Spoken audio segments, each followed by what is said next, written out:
Hey everyone, day 3 of the British Open is in the books, and Shane Lowry went crazy low, which is incredible for a lot of different reasons, and I want to get right into it. So let's tee it up.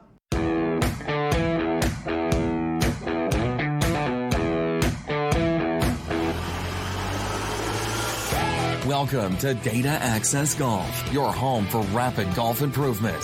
And now, from the thin air of the Rocky Mountains, next on the number one tee, your host, Aaron Stewart. Hey everyone, Aaron Stewart, Data Access Golf. Thank you for joining me again after a day 3, an incredible day 3 of the British Open. I am still completely...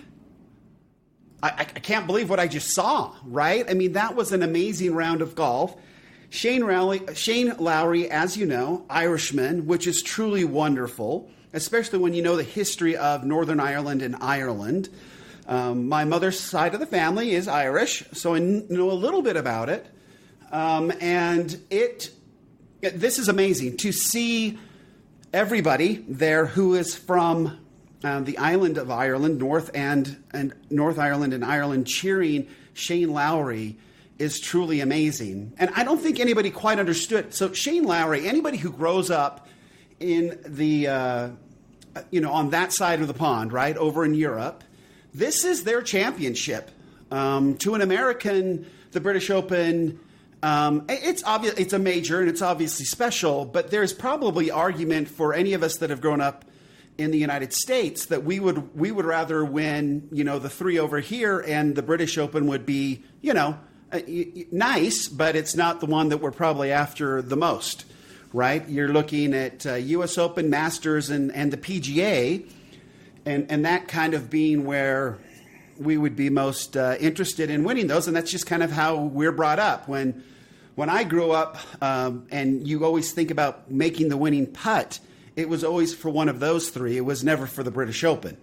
And so, but for those on that side of the pond, this is it. This is the tournament that you want to win. Now, Shane Lowry is an interesting story. He goes in tomorrow with a 6-stroke lead, which is based on the research, and I know we talked about this a little bit yesterday. You had to be, based on the last 19 years, in order, the average winner had to be within 2.25 strokes after day 2. Okay, it gets tighter after day 3. Two and a half strokes, 2.5 strokes after day 2. But after day 3, you have to be within 1.25 strokes on average of the leader in order to win. Okay, this is a very difficult tournament to finish out. If you are far behind, you can't come racing back. The biggest over in the last at least 19 years is 6 strokes. I think it was Ernie Els, and maybe Podrick, I think, was even longer than that. But somewhere in there, I think 6 strokes in the last 19, 20 years, something like that. So it's not something that happens very often.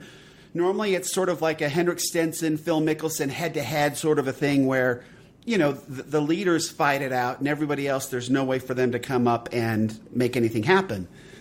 So Shane Lowry now sits in a position where he has a 6-stroke lead over Tommy Fleetwood, and the research would say it's over. Like, go ahead and the engravers can start engraving his name on the trophy because this baby's done. Right? It doesn't matter what the data says or anything else. 6 strokes, and the way Shane Lowry is playing, he has won the Irish Open. Okay, this is an Irishman who has won the Irish Open, and he did it as an amateur. Right? Try to get your head around that. Shane plays well at home, and he's home. Royal Portrush is in Northern Ireland, 4 hours away from his home. This is home for Shane. Everybody is supporting Shane. Everybody came into this tournament thinking, okay, this is Rory's to lose. This is, Graham McDowell's kind of trended well and gone into form.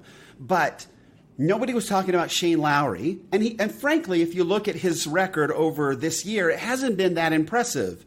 His consistency rating that we look at a lot is 65%. So he keeps his card, but he doesn't do anything extraordinary. He had a really nice run there at the U.S. Open and then had a really tough final day.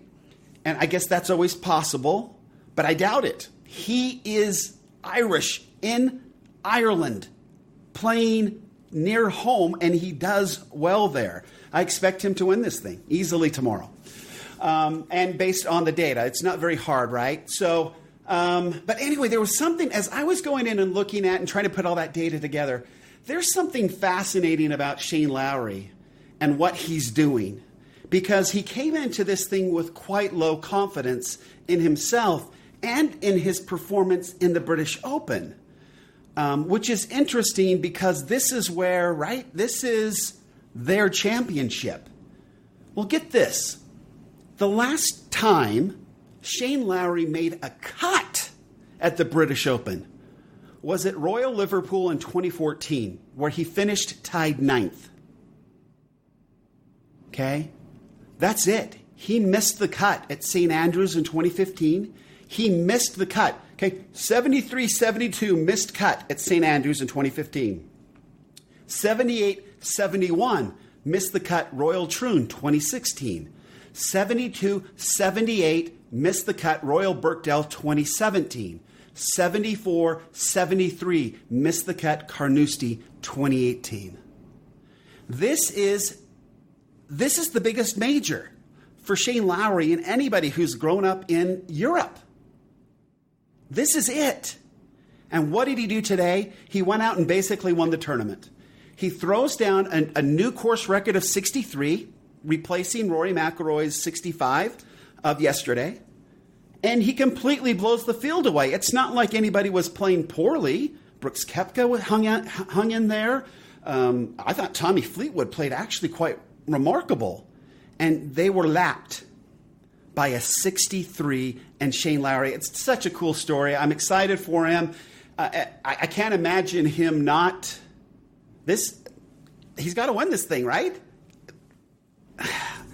Start getting that name and the trophy for him. Oh, wow. So an amazing performance today. I don't suppose that he'll duplicate it tomorrow. He'll probably have to play a little more cautiously. The weather's supposed to be bad. And I just heard that they've moved up the tee time, so they're now extra early to watch. So I'll probably have to tape it and watch it later. But super excited for tomorrow to see how things turn out. It's kind of a foregone conclusion, though. Shane Lowry is your British Open champion for 2019. And what he's overcome, and to do it in Ireland, where he's won the Irish Open, and he's Irish, and it's in Northern Ireland, and he is. This is a cool story, and this is one that I think will wrap up the major story. And it's got to be, man, the majors this year were incredible, and this one should be a foregone conclusion tomorrow. Probably wins by 3-4 strokes. Right? It's 1.25, so 3, 4, 5 strokes, somewhere in there. He probably gets it done, and we'll be celebrating him tomorrow night. So anyway, thanks for listening. Please remember, better data always means better golf, and we'll look forward to discussing Shane Lowry's big victory on Monday, on a Data Monday. Thanks, Aaron Stewart. Enjoy your weekend. See ya. Thanks for listening to Data Access Golf with Aaron Stewart. Check us out online at dataaccessgolf.com, and we'll see you on the next episode.